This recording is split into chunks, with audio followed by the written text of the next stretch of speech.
Luego vamos a ver una clasificación de los principales materiales, digamos, con los que se puede trabajar, y después, finalmente, las técnicas de sutura más usadas, ¿no? En lo que son técnicas de suturas, ustedes van a poder hacer diferentes comparaciones. Hay inclusive con las técnicas básicas que hacen de repente un giro adicional y ya tiene el nombre de un cirujano, ¿no? Entonces ahí van a ver una serie de posibilidades. ¿Cuál es el concepto que tiene lo que es una sutura? ¿Para qué sirve una sutura? Exacto, ¿no? Lo que vamos a lograr es cerrarle. O sea, mi herida tiene que permanecer cerrada. ¿Para qué? Como bien lo dice aquí, ¿no? Que esto permanezca junto, porque si ustedes alguna vez han hecho un corte aquí a los chicos, ¿no? Cuando están en la adolescencia empiezan a hacerse, ¿no? La barriga, y alguna vez han tenido un corte, ¿y qué pasa? Sangra, ¿no? Y si el corte es más profundo, va a necesitar una sutura, porque necesitamos hacer que esos tejidos permanezcan unidos. Si no permanecen unidos, ¿qué pasa? Sigue sangrando. Entonces la cicatrización se va a ver alterada, ¿no? Muy bien. Descripción de la lesión. Cualidades de una sutura. Tienen aquí diferentes cualidades. La más importante que tienen que recordar, ¿cuál es? Resistencia tensiva. O sea, que el material que ustedes coloquen permanezca unido, ¿cierto? Podría ser un material demasiado débil y la sutura igual tendría esa apertura. Entonces, tiene que tener fácil manipulación, elevada la resistencia a la tracción, no debe ser tóxica ni alérgica, porque hay una gran cantidad de biomateriales que podrían tener alguna reacción alérgica, ¿no? Ejercer alguna reacción alérgica. ¿Qué más? Que se adhieran la menor cantidad de bacterias a esas suturas. Imagínense que el material sea tan irregular que se unan muchas bacterias. ¿Qué pasaría con la herida? Se infecta. ¿Qué? Se puede infectar, ¿no? Entonces necesitamos que sea un material lo más liso posible para que tenga esa característica, esa cualidad. Y también el costo, ¿no? Es importante, porque si nosotros ahorramos algo de, ¿no es cierto?, dinero, no vamos a saber si. Sin embargo, ustedes tienen que ver el equilibrio costo-efectividad. Porque puede ser de que yo me ahorre algunos centavos, pero la efectividad es la misma, la protección al paciente es la misma. ¿Ya? Vamos a definir eso. Entonces, fíjense en esta sutura. ¿Qué característica ven? Hay varios puntos, ¿no? Pero ¿verdad? ¿Qué más? Exacto. ¿No? Vemos acá algo encima del dedillo. ¿Qué cosa es?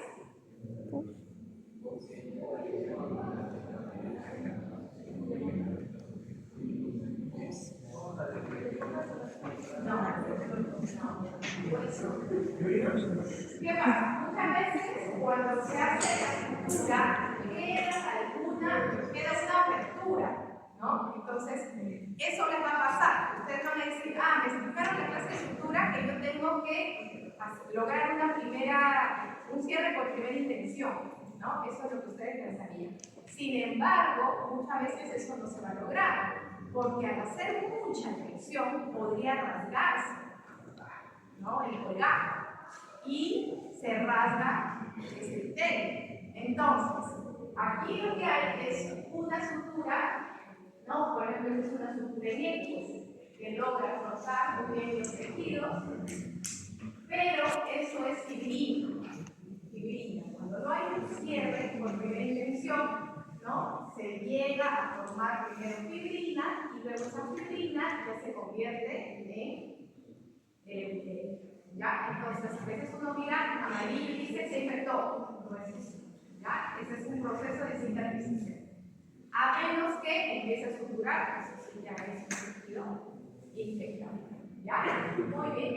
Entonces, primero, los nudos, y ustedes lo van a ver en la práctica, tienen que mantenerlos fuera del borde de la herida.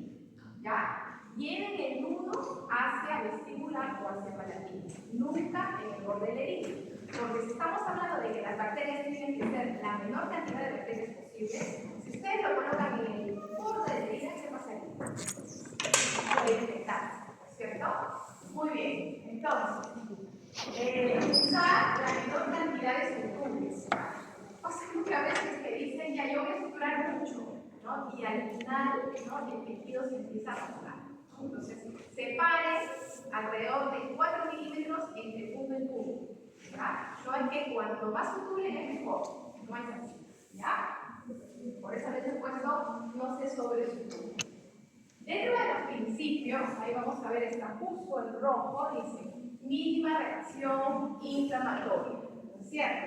Ahí tienen aquí qué cosa decir: seda negra, nylon, poliéster, polipropileno, ¿no? Entonces, fíjense, el que tiene más alta reacción inflamatoria, ¿cuál es? La seda negra. Entonces, sí, está bien, es lo más barato. Entonces, ya estamos viendo que podemos hacer alguna diferenciación. Hay algunos que son un poco, digamos, más caros, ¿no? Pero estamos logrando una mínima reacción inflamatoria en nuestros tejidos. ¿Qué quiere decir? Que el día de mañana ustedes hacen una, de repente, exodoncia, un tercer molar, ¿no? Los tejidos podrían tener una mejor cicatrización si ustedes usan un nylon o un polipropileno. ¿Ya? Eso es uno. Después ven diferentes características, ¿no? Por ejemplo, algunas contraindicaciones, ¿no? En la seda negra dice, no usar en pacientes que tienen sensibilidad o alergias a la seda negra, ¿no? Eso es un poco difícil de determinar, ¿no? Nuestra población generalmente no tiene esta alergia, pero bueno, podría pasar, ¿ya? Muy bien. Ya. Entonces, ¿qué más tenemos? Tenemos la parte de la resistencia tensil. La resistencia tensil también es muy importante, y el polipropileno, que es un material monofilamento, es un material que tiene una elevada resistencia tensil. Es un poco caro, pero sí se recomienda. Comparación, ¿no? Cicatrización por primera o segunda intención. ¿Se acuerdan el caso donde vimos la fibrina? Eso es cicatrización por segunda intención. ¿Por qué? Porque muchas veces los alvéolos quedan un poco extendidos y no podemos lograr una afrontación de los colgados, ¿no? Entonces se forma fibrina y luego recién se empieza a formar la epitelización de los tejidos, ¿no? En cambio, la de arriba tenemos el cierre por primera intención, que sí logramos afrontar. ¿Por qué es importante? Cuando ustedes suturaban, yo les decía que sea la misma distancia del borde de la herida, ¿no? A 4 milímetros, 3 milímetros hacia un lado y el otro. Porque fíjense, si ustedes afrontan aquí a 4 y en profundidad se van a epitelio y acá en profundidad salen por, ¿no? La capa más subbasal, ¿qué pasa? No les va a quedar una sutura totalmente recta, sino contraída, ¿no? Como que han jalado más, ¿me entender? Por eso es importante que ustedes ingresen a la misma distancia del borde, tanto superficialmente como en profundidad. ¿Ya?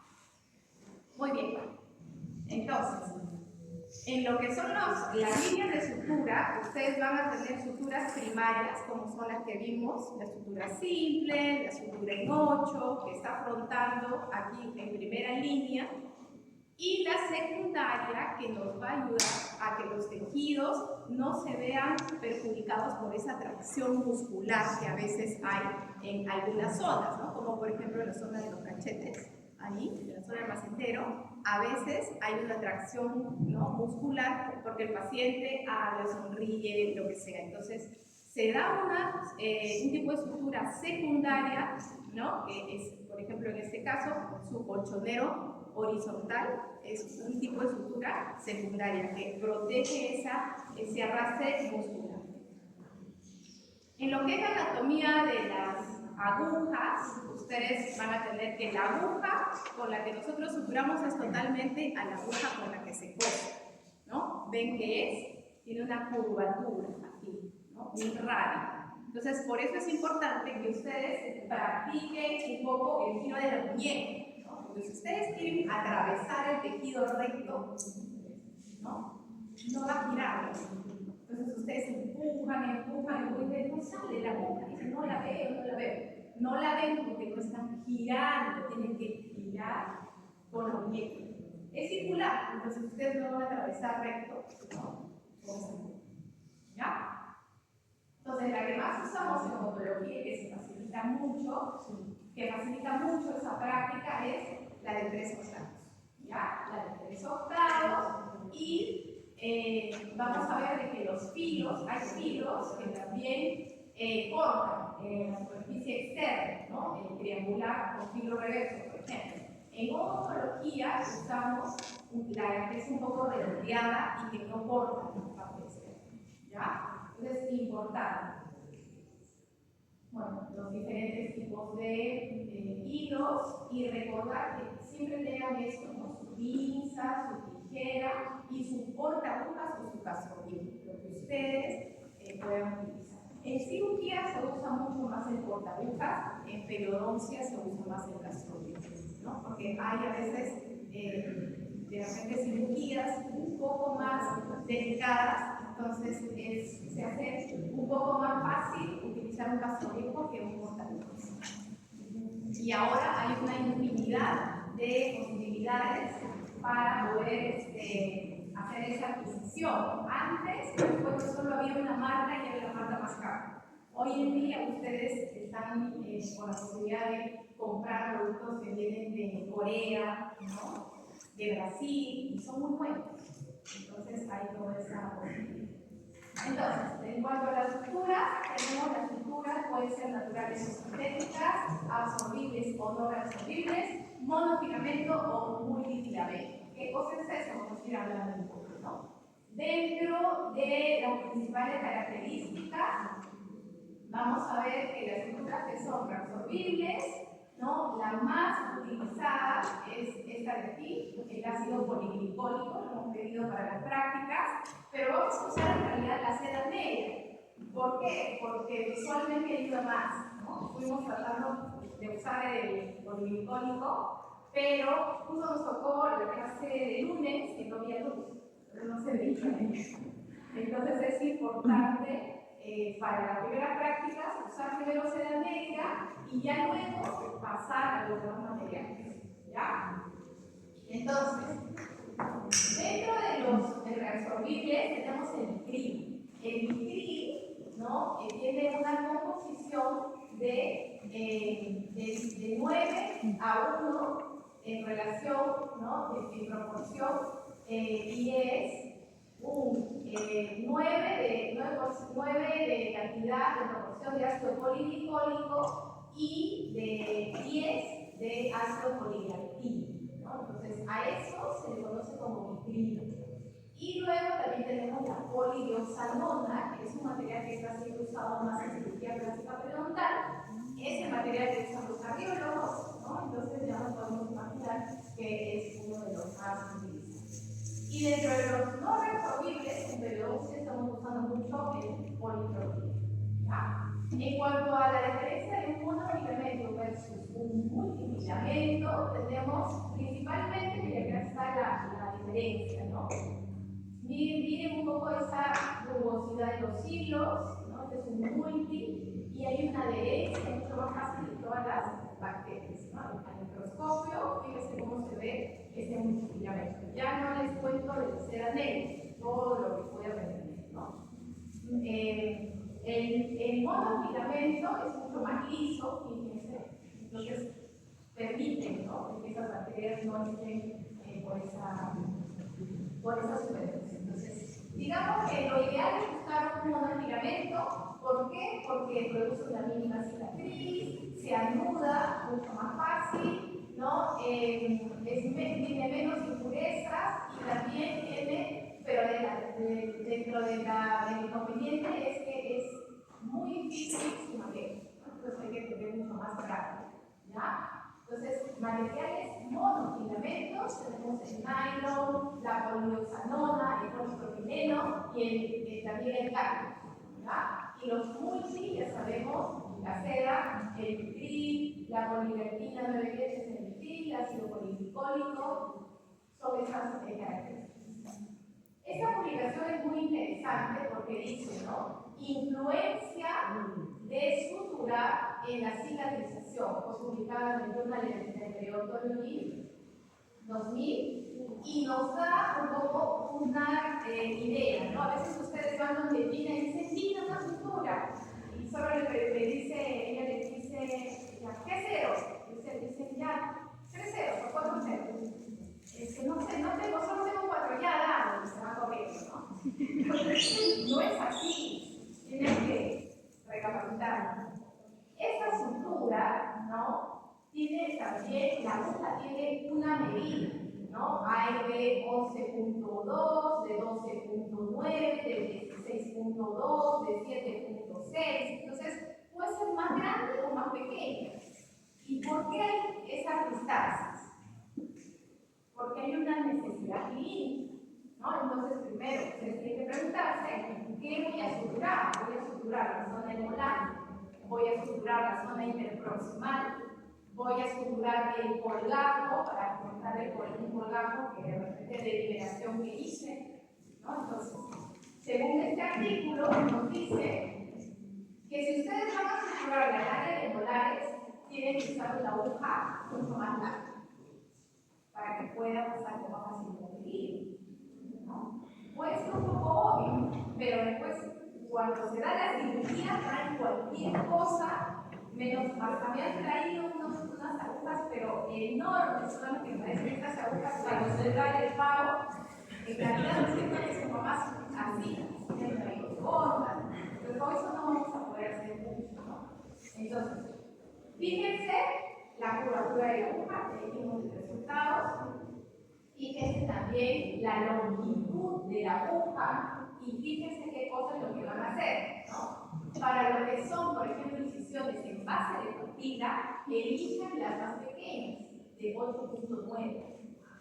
Entonces, conforme ustedes vayan creando la necesidad, ¿no?, del producto en la casa dental que tenemos aquí, van a traer más cosas. Pero si ustedes aceptan todo lo que se les da en primera y no preguntan por más cosas, no van a tener esa posibilidad. ¿Ya? Muy bien. ¿Cómo se agarra? Eso es muy importante. Recuerden, el castro viejo se agarra con una lapicera. Y el portalujas tiene un agarre distinto. Coloca, ¿no es cierto? ¿Qué dedo es este? Pulgar. Índice es el que va a dirigir. Y este va, el medio va encima del ojal. Y luego el otro, el anular, ¿no es cierto?, va en el otro orificio. Entonces es muy importante el agarre, porque ustedes no lo hacen así, lo van a hacer tal vez sí, pero no va a tener esa facilidad de trabajo, ¿ya? Igual, cuando saquen, cuando hagan esa operación y saquen del empaque, no me agarren con el portahojas de la punta, ni tampoco de la unión de la aguja y el hilo. Se agarra, se sujeta de la zona media, ¿ya? Aquí, entonces, hacemos los dos nudos, ¿no? Y los amarramos en direcciones opuestas, ¿ya? Este es el nudo de cirujano, que hace los dos nudos, y luego un amarre doble y un amarre simple, que es hacia el lado opuesto, ¿no? Solo vamos a ver si se va a entender más en la práctica, pero esta imagen es muy ilustrativa, porque tal cual ven así este hilo, lo van a ver en la parte práctica, ¿no? Y a veces este hilo se voltea, entonces queda como que un poco sobremontado eso. Entonces ustedes lo tienen que ordenar. Entonces, háganlo la primera vez, lo ven y vean que esto está bien sujetado, ¿no? Está uniforme, y luego verifiquen que no está el hilo volteado. Ya tienen que darse ese trabajo. No lo hagan tan rápido que de repente les queda un nudo como que sobremontado y enredado. Hay que verificar que esté bien unido. ¿Ya? Muy bien, hemos llegado ya a la parte de hablar un poco de estructuras interrumpidas y estructuras continuas, ¿no? Las interrumpidas, digamos que son las más sencillas, son los bordes, y las continuas, ¿no? Pueden ser las dentro suspendidas y las dentro ancladas cuando también agarramos sujeción alrededor de los dientes. Ventajas de una versus la otra, digamos que si hacen la continua y se afloja, entonces se puede exponer el hueso o se puede exponer también la membrana, ¿no? Y aquí, ¿no? Minimizamos la cantidad de los nudos también, ¿no? Bueno, ya para ir un poco comentando nuestra técnica, ustedes siempre tienen que verificar cómo está pasando la aguja, ¿no? Empezaremos, por ejemplo, en la estructura simple de epitelio a conectivo. O sea, al decir epitelio conectivo, me refiero a de afuera hacia la parte interna, ¿ya? Porque el epitelio está aquí y el conectivo está por dentro, ¿no? Epitelio conectivo, acá también, ¿no? Epitelio conectivo y luego hago el nudo. En la estructura del 8 hacen una variación. Ya no hago de epitelio conectivo, sino, perdón, de conectivo a epitelio, sino de epitelio a conectivo, ¿no? Entonces hago esto y fíjense, ahí se forma el 8, ¿no? Y anudo siempre en espiral. No me anuden el palatino, porque pues el paciente pasa la lengua, juega y lo puede aflojar. Pero en este caso está el primero con vestibular. En este caso, el vestibular. Y acá ingresas de vestibular a. Así, siempre vestibular, pero acá de epitelio conectivo y acá de conectivo a epitelio. ¿No? Es como que va por encima. En cambio aquí va por dentro, ¿no? Entonces la desventaja es que en la cicatrización va a quedar este hilo internamente, ¿no? Sería una desventaja, pero es un nudo que es muy interesante porque sobre todo para la parte distal, cuando está liberada la papila distal en las zonas posteriores, es un nudo que afronta muy bien el contacto. ¿Ya?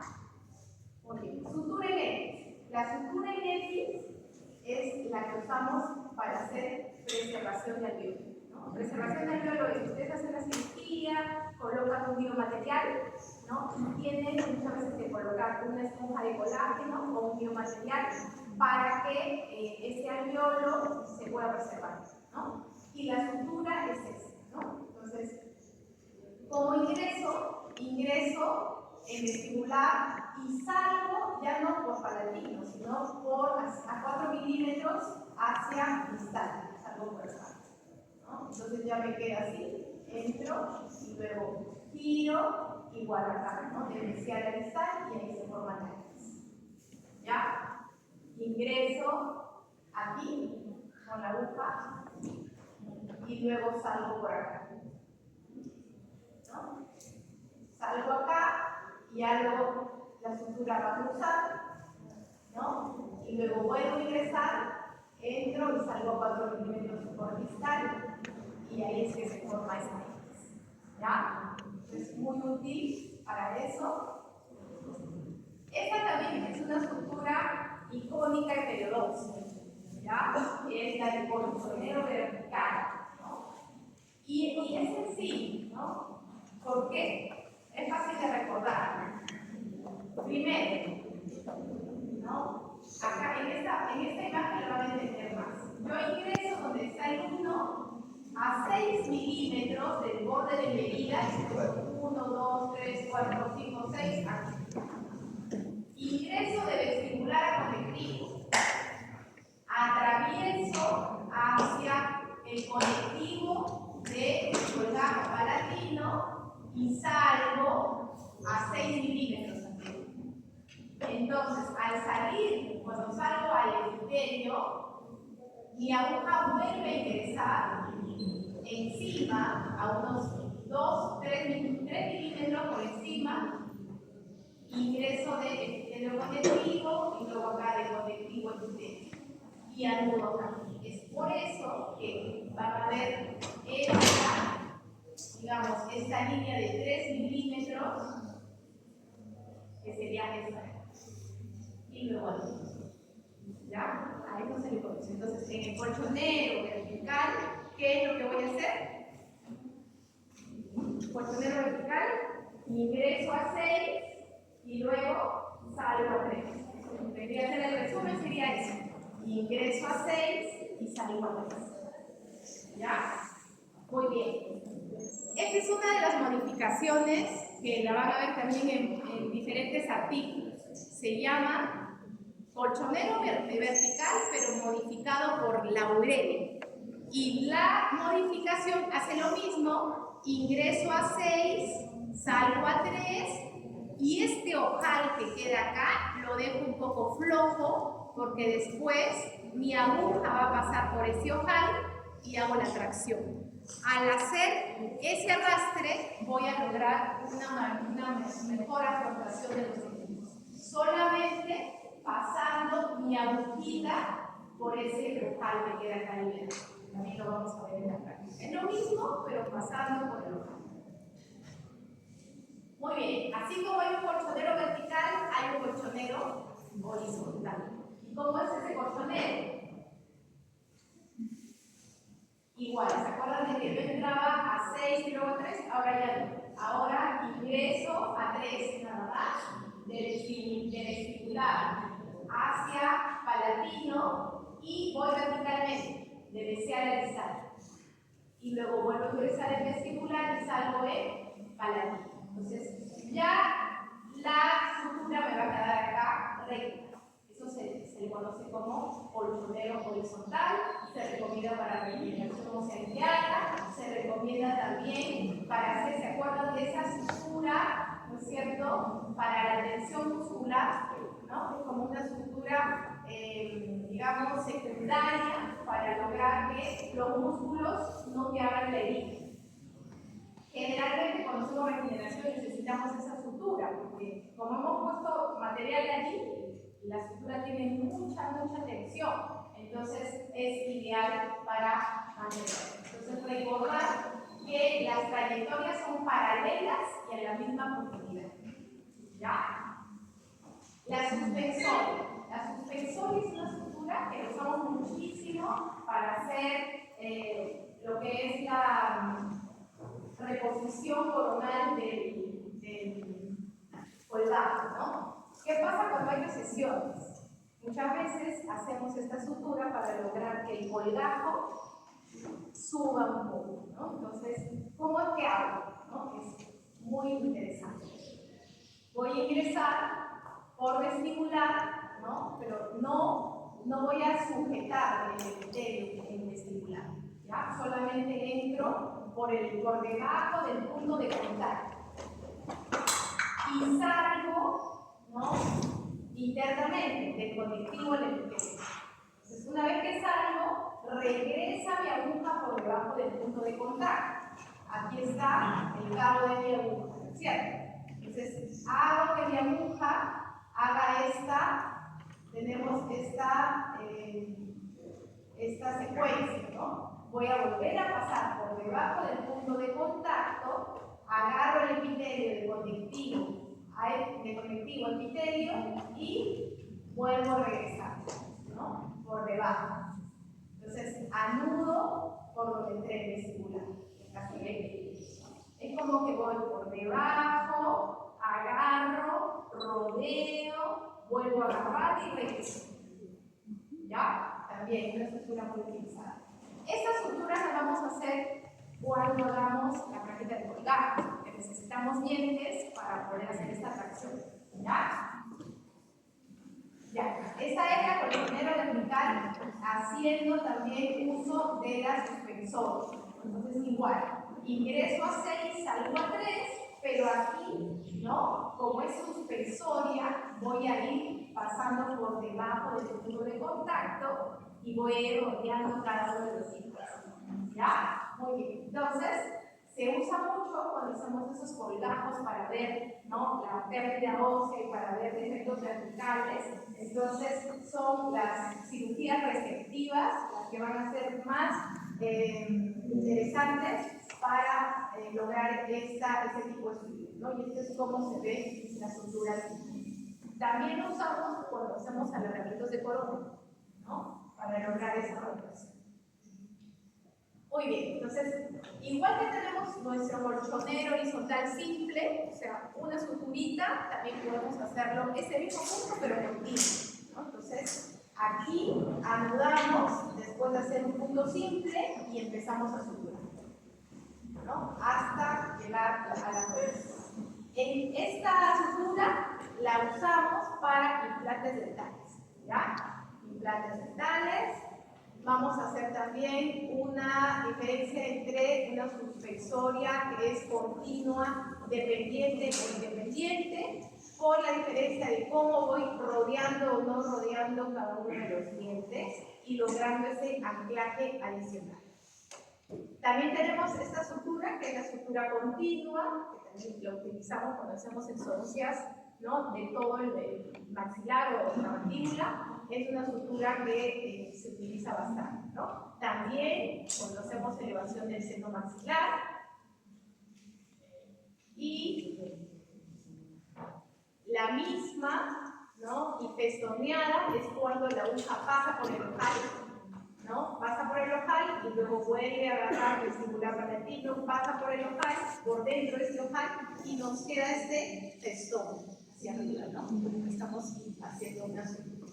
Cuando lo utilizamos, la usamos para cerrar una brecha, ¿no?, edéntula, una cresta edéntula. Ayuda mucho a mantener la tensión y recordar que la aguja pasa por ese ojal. Muy bien. También tenemos esta sutura que es la sutura superióstica, ¿no? Muchas veces vamos a tener que introducir la aguja y agarrarnos al periósteo. El periósteo, ¿no?, es muy delgado y lo vamos a tener sobre el hueso. Entonces es como que ingresamos, chocamos al hueso y allí hacemos ese giro con la muñeca, ¿ya? Entonces esa es una sutura superióstica y la utilizamos cuando hacemos colgajos reposicionados apicalmente, es decir, al revés, ¿no? Hay suturas que queremos que el colgajo se vaya hacia arriba y hay suturas también cuando hacemos alargamientos de corona que queremos que vaya lo más bajo posible y que se quede allí.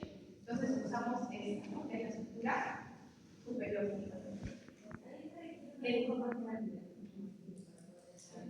Depende de la zona. Depende de la zona, ¿no? Muchas veces la pequeñita te ayuda mucho porque como el periósteo es muy delgado, entonces ese girito, si es pequeño, no lo va a pasar, ¿ya? Y finalmente el retiro de punto, que lo hacemos muchas veces a los 7 días o también a los 15 días. ¿Ya? En regeneración a los 15 días, cuando hacemos exodoncias a los 7 días. ¿Ya? Finalmente, hay que leer. ¿Ya? Este es un resumen, digamos, de lo que yo creo que es más importante para que ustedes puedan un poco entender, ¿no?, para qué nos sirve la cultura. Pero lo que ustedes tienen que hacer es ir a la bibliografía y a los libros. Por favor, lean el capítulo de escritura y empápense más de todos estos conocimientos teóricos, ¿no? Entonces, también comentar finalmente que no existe una técnica única, ¿no? Porque yo de repente me memorizo una sutura y por eso voy a suturar todo. No, ¿no?